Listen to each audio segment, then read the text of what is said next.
آیت نمبر 26 میں ہے، اور فرعون نے کہا مجھے چھوڑو کہ میں موسیٰ کو قتل کر دوں، اور وہ پکار لے اپنے رب کو۔ رکو نمبر 4 آیات 28 سے 37 پر مشتمل ہے۔ آیت نمبر 28 میں ہے، اور آل فرعون میں سے ایک مرد مومن نے جو ابھی تک اپنے ایمان کو چھپائے ہوئے تھا کہا کیا تم قتل کرنا چاہتے ہو ایک شخص کو محض اس لیے کہ وہ کہتا ہے میرا رب اللہ ہے، حالانکہ وہ تمہارے پاس واضح نشانیاں لے کر آیا ہے۔ یعنی موسیٰ علیہ السلام کے بارے میں بات ہو رہی ہے۔ آیت نمبر 29 میں ہے، اے میری قوم کے لوگوں، آج تو تمہارے پاس حکومت ہے اور تم ہر طرح سے زمین میں غالب ہو، لیکن اگر کہیں ہم پر اللہ کا عذاب آ گیا تو اس سے بچانے کے لیے ہماری مدد کون کرے گا؟ دیکھیے اب عذاب کے نام پہ اس مومن بندے نے اپنے کو انکلیوڈ کر لیا، کیونکہ دوسرے کو ایسی بات کہنا کتنا آڈ لگتا ہے نا، جب بھی کوئی خامی کا بیان کیا جائے تو اپنے کو شامل کر لینا ایک اچھے سمجھدار خطیب کی نشانی ہے۔ آیت نمبر 30 میں ہے، مجھے اندیشہ ہے تم پر ایک ایسے دن کا جیسے دن پہلی قوموں پر آئے تھے۔ آیت نمبر 35 میں ہے، اسی طرح اللہ مہر لگا دیا کرتا ہے ہر اس شخص کے دل پر جو متکبر اور سرکش ہو۔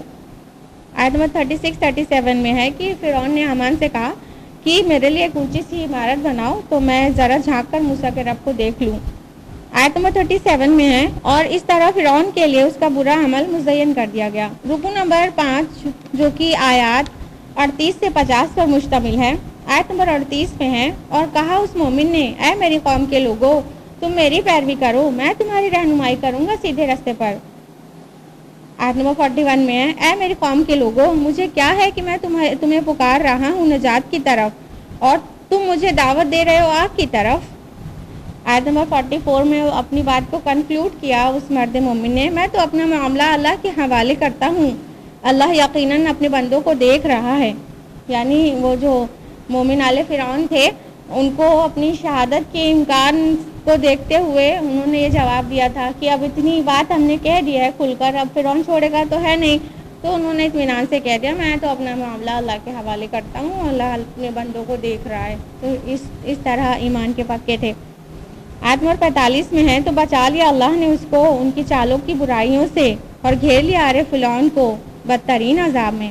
آیت نمبر 46 میں ہے، آگ ہے جس پر وہ پیش کیے جاتے ہیں صبح و شام۔ اس سے فرعون اور آل فرعون کے لیے یہ بات جو آئی ہے آگ پر پیش کیے جاتے ہیں صبح و شام، تو اس سے عذاب قبر کی دلیل ملتی ہے کہ قبر کا عذاب ہونے والی چیز ہے۔ مطلب کچھ لوگ انکار کرتے ہیں نا اس بات سے کہ قبر میں کوئی عذاب نہیں آئے گا، تو یہ اس بات کی دلیل ہے نا، صبح شام ان کو قبر میں ان کا ٹھکانہ دکھایا جاتا ہے۔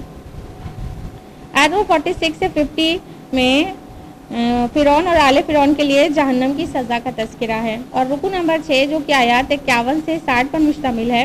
آیت نمبر 51 میں ہے، ہم لازماً مدد کرتے ہیں اپنے رسولوں کی اور ان لوگوں کی جو ایمان لائے دنیا کی زندگی میں بھی، اور اس دن بھی مدد کریں گے جس دن گواہ کھڑے ہوں گے۔ تو یہ اللہ کے اوپر حق ہے کہ وہ اپنے مومن بندوں کی مدد کرے۔ ہم لوگوں کو مومن مومنات بننے کی ضرورت ہے، اللہ تعالیٰ ہماری مدد ضرور کرے گا۔ آیت نمبر 55 میں ہے، تو اے نبی آپ صبر کیجئے، یقیناً اللہ کا وعدہ سچا ہے، اور اپنے قصوروں کی معافی چاہیں اور اپنے رب کی حمد کے ساتھ تسبیح بیان کیجئے شام کو بھی اور صبح کو بھی۔ اور آیت نمبر 60 میں ہے، وقال ربکم ادعونی استجب لکم، اور تمہارا رب کہتا ہے مجھ سے مانگو میں تمہاری دعا کو تمہاری پکار کو سنتا ہوں۔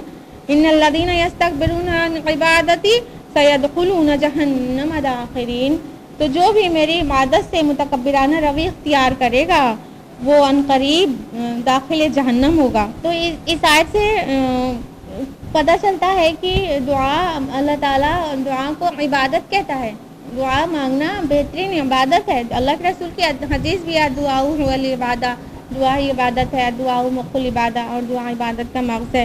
تو اللہ تعالیٰ کہتا ہے مجھ سے مانگو، مجھ سے کسی اور سے مت مانگو، میں سننے والا ہوں، میں دینے والا ہوں۔ اور نہیں مانگنے والوں کو متکبر کہتا ہے اور ان کو جہنم میں ڈال دینے کے لیے کہتا ہے۔ اس کے بعد رکو نمبر 7 جو کہ آیات 61 سے 68 پر بیسڈ ہے، اور یہاں سے تذکیر بیالاء اللہ کا موضوع شروع ہو رہا ہے۔ کئی ساری نعمتوں کی یاد دہانی کراتے ہوئے توحید کی دعوت ہے۔ آیت نمبر 61 میں ہے، اللہ ہی ہے جس نے تمہارے لیے رات بنائی ہے تاکہ تم اس میں سکون حاصل کرو، اور دن بنایا ہے دیکھنے کے لیے۔ آیت نمبر 64 میں ہے، اللہ ہی ہے جس نے بنا دیا تمہارے لیے زمین کو ٹھہرنے کی جگہ اور آسمان کو چھت، اور تمہاری صورت گری کی تو کیا ہی عمدہ صورتیں بنائی، اور تمہیں رزق پہنچایا پاکیزہ چیزوں سے، وہ ہے اللہ تمہارا رب، تو بہت بابرکت ہے اللہ جو تمام جہانوں کا پروردگار ہے، بے شک۔ آیت نمبر 65 میں ہے، وہ زندہ جاوید ہستی ہے، اس کے سوا کوئی معبود نہیں، بس اسی کو پکارو، اس کے لیے اطاعت کو خالص کرتے ہوئے، یعنی اسی سے دعا کرو، اسی کی پکار لگاؤ۔ آیت نمبر 67 میں پوری ہیومن لائف سائیکل کا تذکرہ ہے کہ اللہ تعالیٰ نطفے سے لے کے بڑھاپے تک انسان کو کن کن سٹیجز سے گزارتا ہے۔ رکو نمبر 8 آیات 69 سے 78 پر بیسڈ ہے، اور اب تفہیم اور تذکیر کے بعد جھٹلانے والوں کی سزا کا بیان ہے۔ آیت نمبر 70 میں ہے، وہ لوگ جنہوں نے جھٹلایا کتاب کو اور ان چیزوں کو جن کے ساتھ ہم نے بھیجا رسولوں کو، تو عنقریب انہیں معلوم ہو جائے گا۔ اور آیت نمبر 71 میں ہے، جب ان کی گردنوں میں طوق پڑے ہوں گے اور وہ زنجیروں میں جکڑے ہوئے ہوں گے، انہیں گھسیٹا جائے گا۔ آیت نمبر 72 میں، کھولتے ہوئے پانی میں، پھر انہیں آگ میں جھونک دیا جائے گا۔ اللہم لا تجعلنا معہم۔ آیت نمبر 77 میں ہے، فاصبر ان وعد اللہ حق، بس آپ صبر کرتے رہیے، بے شک اللہ کا وعدہ سچا ہے۔ اب آخری رکوع ہے، رکوع نمبر 9، جو کہ آیات 79 سے 85 پر بیسڈ ہے۔ آیت نمبر 79 سے 81 میں آیات آفاقیہ کا ذکر ہے، یعنی اللہ تعالیٰ کی نعمتوں میں غور و فکر کرو، تم پہچان جاؤ گے اللہ تعالیٰ کو۔ آیت نمبر 82 سے 85 میں ایام اللہ یعنی عبرت آموز تاریخی حقائق کا تذکرہ ہے، یعنی جن لوگوں نے حق کی تکذیب کی تو ان پر اللہ تعالیٰ کا عذاب واقع ہو گیا، اور جب عذاب کو دیکھ لیا تو کہنے لگے ہم ایمان لائے اللہ واحد پر، تو ان کا ایمان لانے اس وقت بالکل بھی مفید نہیں ہوا۔ اس کے ساتھ ہی سورہ مومن ختم ہو جاتی ہے، اور اس کے بعد اگلی سورہ حامیم سجدہ ہے، سورہ نمبر 41۔ سورہ حامیم سجدہ میں 6 رکوع اور 54 آیات ہیں، اور اس سورہ کا جو نام ہے وہ 2 لفظوں کا مرکب ہے، ایک حامیم دوسرا سجدہ، یعنی اس کا مطلب یہ ہوا کہ جس سورہ کے آغاز میں حامیم ہے اور جس کے ایک مقام پر سجدہ کی آیت آئی ہے۔ ایک سورہ اور موجود ہے، سورہ سجدہ، آیت نمبر 32، وہ الف لام میم کے ساتھ شروع ہوتی ہے، تو اس سورہ کا نام سورہ حامیم سجدہ ہے، اور اس کا سجدہ یا الف لام میم سجدہ۔ اور سورہ حامیم سجدہ کو سورہ فصلت بھی کہتے ہیں، جو لفظ آیت نمبر 3 میں آیا ہے۔ زمانہ نزول کی جہاں تک بات ہے تو یہ بھی مکہ کے دور وسطیٰ میں نازل ہوئی ہے، جب حضرت حمزہ رضی اللہ عنہ ایمان لے آئے تھے اور حضرت عمر ابھی ایمان نہیں لائے تھے، اور اس کا مرکزی مضمون دعوت توحید ہے، جیسا کہ ہم نے سورہ مومن کے انٹروڈکشن میں بتایا کہ یہاں پر دعوت اللہ، سورہ حامیم سجدہ میں دعوت اللہ ہے، اور اس سے پہلے کی سورہ میں توحید انفرادی لیول پر تھی، اور اب یہ اجتماعی توحید کے لیے 2 صورتیں ہیں۔ دعوت اللہ کے بارے میں ایک بات بہت توجہ کے لائق ہے، وہ یہ کہ دعوت کا جو آلہ ہے، جو ہتھیار ہے، جو میڈیم ہے، وہ قرآن مجید ہے، تو 6 رکوع کی اس مختصر سی سورہ میں 6 بار قرآن کا حوالہ آیا ہے، تو داعیان حق کو یہ بار بار تاکید کر دینا اللہ کو مقصود ہے کہ وہ انذار اور تبشیر کا ذریعہ بھی قرآن کو بنائیں، تذکیر اور تذکر کے لیے بھی قرآن سے رجوع کریں، اور اپنے تزکیہ نفس کے لیے بھی قرآن کو ہی سہارا بنائیں۔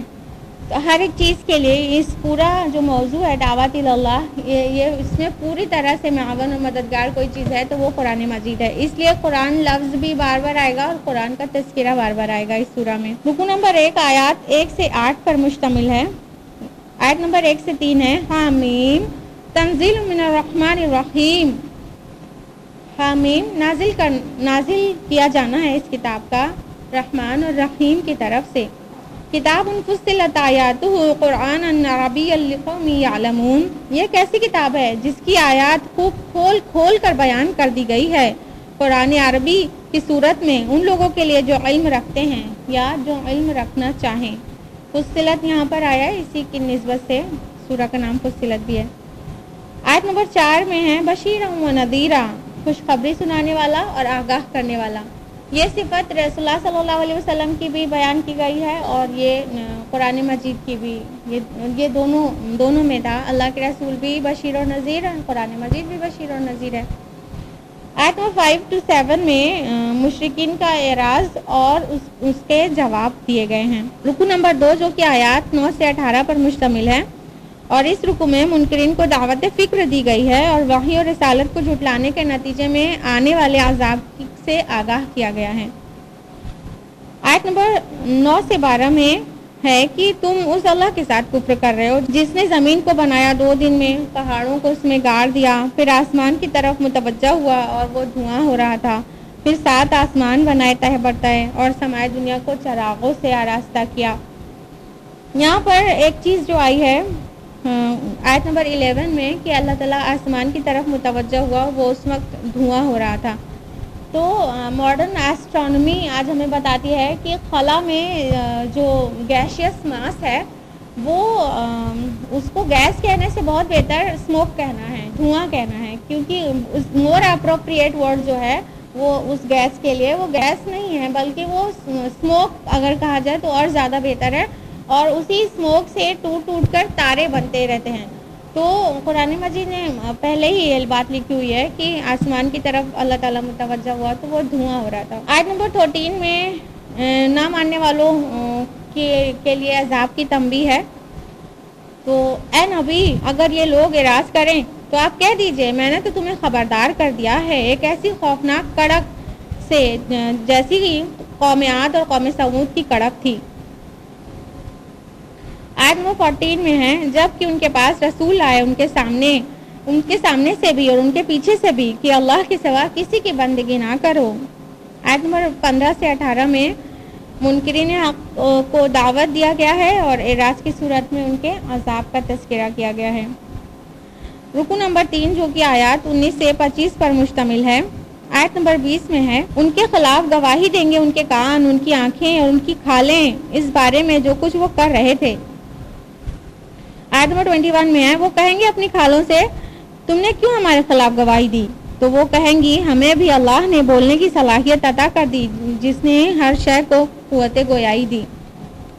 تو وہاں پر زبان نہیں، ہاتھ پیر آنکھ ناک اور کھالیں اور اسکن بھی بولے گی۔ آیت نمبر 22 میں ہے بلکہ تمہیں یہ گمان ہو گیا تھا کہ بہت سی باتیں تو اللہ کے علم میں نہیں ہے جو تم کر رہے ہو۔ یعنی انسان کی جو غفلت ہے وہ اس بات کی دلالت کرتی ہے کہ جیسے اللہ تعالیٰ کچھ چیزیں جانتا ہی نہیں ہو ہمارے بارے میں، تبھی تو انسان اس طرح ایک دم بے پرواہی سے عمل کرتا ہے۔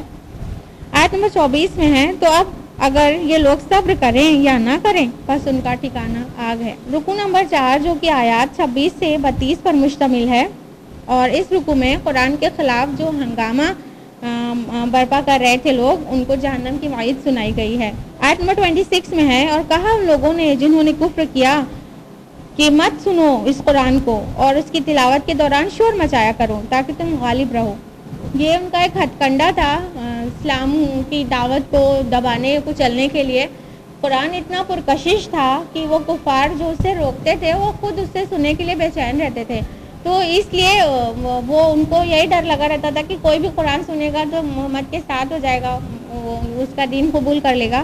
تو اس لیے یہ لوگوں نے یہ ہتھ کنڈا اپنایا تھا کہ جب قرآن پیش کیا جائے تو خوب آوازیں کرو، شور مچاؤ، تالیاں بجاؤ، سیٹی بجاؤ تاکہ قرآن کوئی ٹھیک سے سننے نہ پائے۔ آیت نمبر 27 میں ہے ہم لازماً مزہ چکھائیں گے ان کافروں کو بہت سخت عذاب کا۔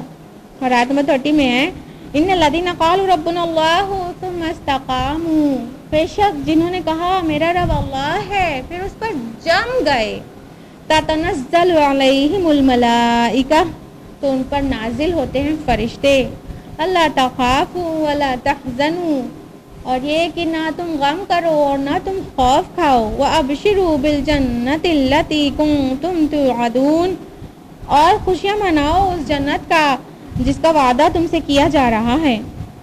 یہ لا الہ الا اللہ کہہ دینا آسان ہے لیکن اس پر استقامت سے ڈٹے رہنا یہ مشکل کام ہے، آسان کام نہیں ہے۔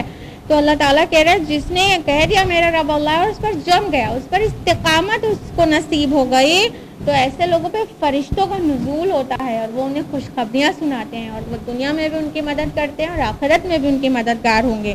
تو استقامت کس چیز کا نام ہے کہ کس بھی حال میں ہو انسان لیکن اپنی زبان سے ہر پہ شکایت نہ ادا کرے اور نہ ہی اللہ تعالیٰ کے کسی بھی فیصلے میں پر دل میں ملال محسوس کرے۔ رکو نمبر 5 جو کہ آیات 33 سے 44 پر مشتمل ہے۔ آیت نمبر 33 بہت عظیم آیت ہے۔ وَمَنْ أَحْسَنُ قَوْلًا مِّمَّنْ دَعَا إِلَى اللَّهِ وَعَمِلَ صَالِحًا وَقَالَ إِنَّنِي مِنَ الْمُسْلِمِينَ۔ اس سے اچھی بات والا کون ہوگا جو اللہ کی طرف بلائے اور نیک عمل کرے اور کہے کہ یقیناً میں مسلمانوں میں سے ہوں۔ اب بتائیے جس کو استقامت کی دولت مل گئی ہو وہ دنیاوی مال و دولت کے پیچھے بھاگے گا؟ نہیں نا، بلکہ اس کے دل میں اب ایک ہی طرف بچی رہے گی، دعوت اللہ، لوگوں کو حق کی طرف کس طرح بلائے۔ تو یہ وہ بندہ ہے جس کو اللہ تعالیٰ کہتا ہے اس سے اچھا کون ہوگا، اس سے اچھی کس کی بات ہوگی۔ مطلب جب کوئی بندہ اللہ کی طرف بلاتا ہے تو اللہ تعالیٰ کو سب سے اچھی بات اسی کی لگتی ہے۔ اور یہاں پہ پوائنٹ جو نوٹیبل ہے وہ کہ کہے کہ میں مسلمانوں میں سے ہوں۔ ہمیشہ قرآن اسی کو انکریج کرتا ہے کہ مسلمان کہے اپنے آپ کو، اہل ایمان، نہ کہ دیوبندی، بریلوی اور سنی اور یہ سب جو فرقوں میں تقسیم ہو گئے ان فرقوں سے اپنے کو انٹروڈیوس کرے۔ آیت نمبر 34 میں ہے وَلَا تَسْتَوِي الْحَسَنَةُ وَلَا السَّيِّئَةُ ادْفَعْ بِالَّتِي هِيَ أَحْسَنُ کی اور نیکی اور بدی برابر نہیں ہوتی۔ آپ بدی کو نیکی کے ساتھ، خوبصورتی کے ساتھ دفاع کیجئے۔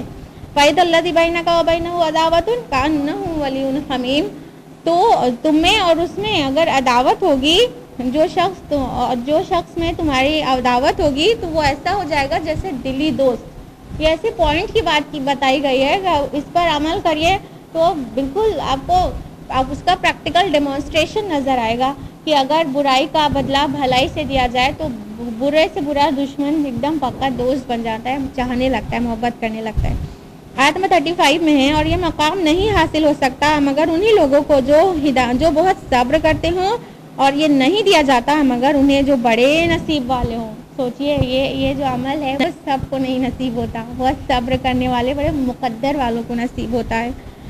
آیت نمبر 37 سے 40 میں ہے کہ اللہ تعالیٰ کے واحد ہونے اور یہاں پر اللہ تعالیٰ کی وحدانیت اور قیامت برپا ہونے کی دلائل موجود ہیں، اس کی نشانیاں موجود ہیں۔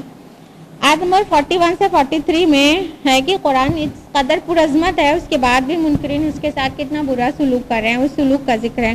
آیت نمبر 44 میں ہے اور اگر ہم نے اسے عجمی قرآن بنایا ہوتا تو یہ کہتے اس کی آیات واضح کیوں نہیں کی گئی ہمارے لیے، کیا کتاب عجمی اور مخاطب عربی؟ یعنی اللہ تعالیٰ کہتا ہے ان کی زبان میں نازل کر دیا، اگر عجمی ہوتا تب تو یہ بات ضرور کہتے۔ اب رکو نمبر 6 جو کہ آیات 45 سے 54 پر بیسڈ ہے۔ آیت نمبر 46 ہے جو کوئی نیک عمل کرتا ہے تو اپنے ہی لیے کرتا ہے اور جو کوئی برا کام کرتا ہے تو اس کا وبال اسی پر آئے گا۔ یہیں پہ آیت نمبر 46 پہ 24واں پارہ مکمل ہو جاتا ہے، لیکن صرف تھوڑی سی آیات ہیں جو 25ویں پارے میں جا رہی ہیں، اس لیے وہ بھی آج ہم لوگ یہیں پر مکمل کر لیں گے۔ آیت نمبر 47 سے 51 میں ہے کہ انسان کا جو شرکیہ رویہ ہے اس کے لیے آخرت میں کس قدر گرفت ہو جائے گی۔ آیت نمبر 52 میں ہے اے نبی ان سے کہیے کیا تم نے غور کیا اگر یہ قرآن واقعی اللہ کی طرف سے ہو پھر تم نے اس کا کفر کیا تو کون ہوگا اس سے بڑھ کر بھٹکا ہوا جو دور کی مخالفت میں پڑا ہو۔ اور آیت نمبر 53 بھی بہت عظیم آیت ہے سنوریہم آیاتنا فی الآفاق وفی انفسہم حتی یتبین لہم انہ الحق، ان قریب ہم ان کو دکھائیں گے اپنی نشانیاں آفاق میں بھی اور ان کے اپنے نفوس میں بھی، یہاں تک کہ واضح ہو جائے کہ یہ حق ہے، یہ اللہ کی طرف سے یہ حق ہے، قرآن کا حق ہونا واضح ہو جائے۔ اور آج دیکھیے جس طرح سے سائنس ٹیکنالوجی ایڈوانس ہو رہی ہے، دن بدن قرآن کے حقائق کو واضح کرتی جا رہی ہے اور کتنے ہی سائنٹسٹ اسلام قبول کر رہے ہیں۔ آیت نمبر 54 ہے جو اس سورہ کی آخری آیت ہے، آیت نمبر 54 آگاہ ہو جاؤ یہ لوگ اپنے رب کے ساتھ ملاقات کے متعلق شک میں پڑے ہوئے ہیں، آگاہ ہو جاؤ بے شک وہ ہر چیز کا احاطہ کیے ہوئے ہے، بے شک۔ اس کے ساتھ ہی سورہ حامیم سجدہ یہیں پر مکمل ہوتی ہے اور اب ہم لوگ اگلے دن 25واں پارہ جانیں گے، پارہ بھی مکمل ہوا اور سورہ بھی۔ آج کے لیے اتنا ہی، اللہ سبحانہ تعالیٰ ہم سب سے قبول کرے، ربنا تقبل منا انک انت السمیع العلیم، والسلام علیکم ورحمۃ اللہ وبرکاتہ۔